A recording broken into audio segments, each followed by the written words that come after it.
Okay, welcome back, Spain, to your Caribou Data Science channel. Also, welcome back, Twitch family. This is we're continuing our daily COVID-19 analysis. But now let's move on to Spain. Now, we must mention, of course, that Spain only records COVID-19 data Monday to Friday. So they add Saturday, Sunday's numbers on the Monday's numbers, okay? But what you can see here, currently Spain has about a little over 5 million cases, 87,000, say 300 deaths, more or less. Now, as always, we also, as you said before, you got to be cautious when you look at yearly numbers, particularly if this is the only number that you see. All right, because we don't know what the distribution over here is. All right.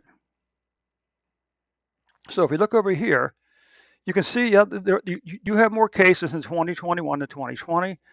Uh, but of course, the other thing is we don't know when this first started. Okay.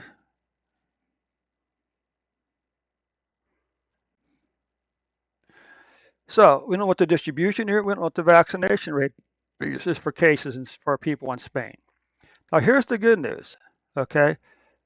First problem is, of course, you can see death. Spain actually had a negative number of deaths. Like, does that mean people are being raised from the dead or what? On a year, how come on for 4 year? How can you have negative deaths? Okay. Anyway, the good news is your deaths probably will not catch. Uh, your deaths probably will not catch 2020 deaths, COVID-19 deaths. Okay. More importantly, what's the distribution of these deaths over time here? Okay. Now, if we take a look at weekly or daily cases, okay, daily cases, what you can see here is Spain. You spiked back on January 25th at 93,822 cases for a single day. But on October the 26th, that number fallen down to 1,926 deaths per day. You know, that's a pretty good decline. Okay. Although even though you did see this spike up here, which is kind of curious. Is this the Delta variant here?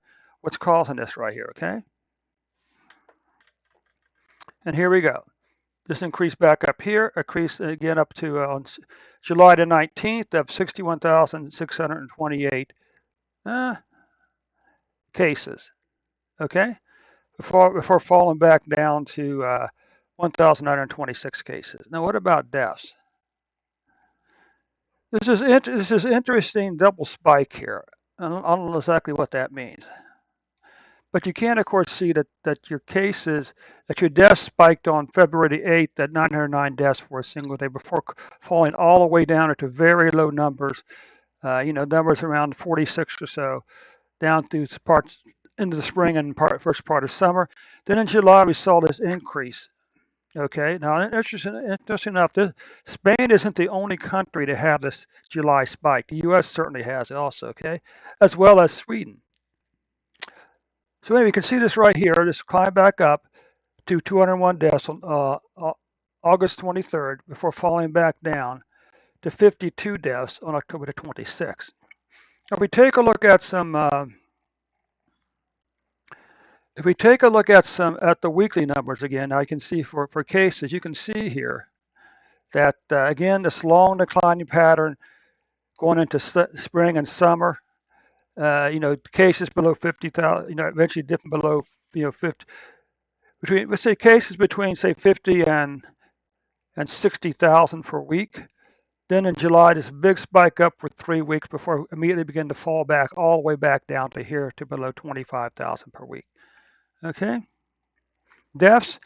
Well, your deaths have been pretty low since the spring. Okay. Neither one of these bumps here was as big as this, which is a victory. But then you had this declining pattern down the spring, summer here. Then in July, you had this increase back up here. This will be 1,000 deaths, so maybe 750 deaths for a single week here before falling back down, okay?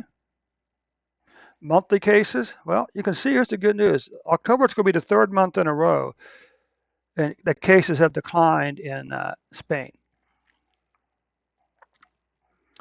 And this is going to be the second month in October. It's going to be the second month where you had a decline in death. But of course, before this decline here, you had a 5 month decline in deaths before this. Okay.